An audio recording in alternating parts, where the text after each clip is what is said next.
उठाइए दोनों हाथ और क्या बोलेंगे? बोलिए शीतला माता की, बोलिए बुढ़ा देव की।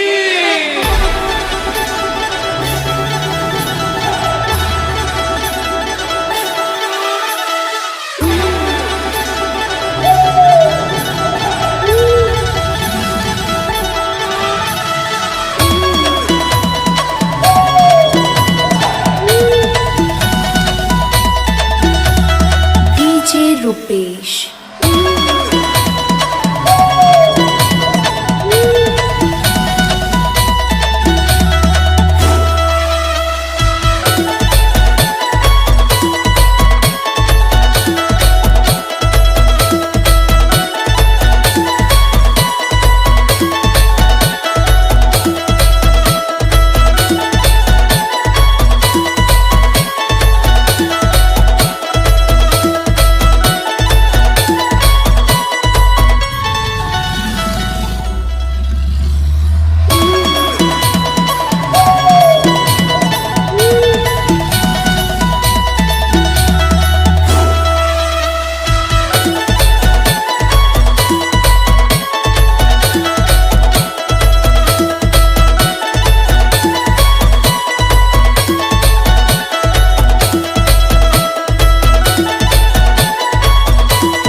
सेवा जोहार तुझे रे, मांगर धक धक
जंगल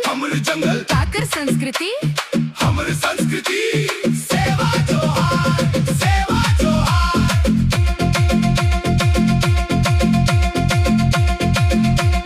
धीरे धीरे कदम बढ़ाओ मांदर संग मताल मिलाओ आज न कोई पीछे रह जाए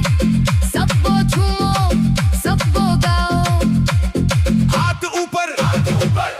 ऊपर आवाज दूर तक जानी चाहिए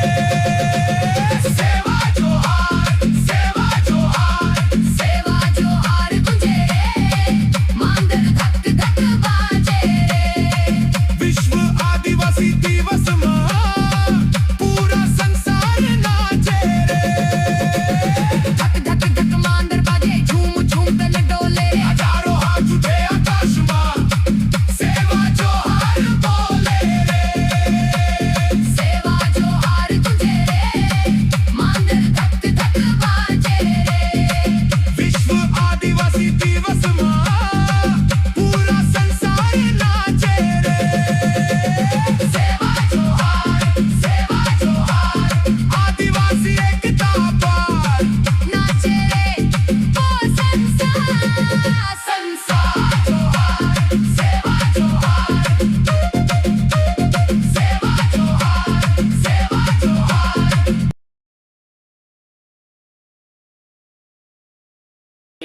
बोलिए बुढ़ा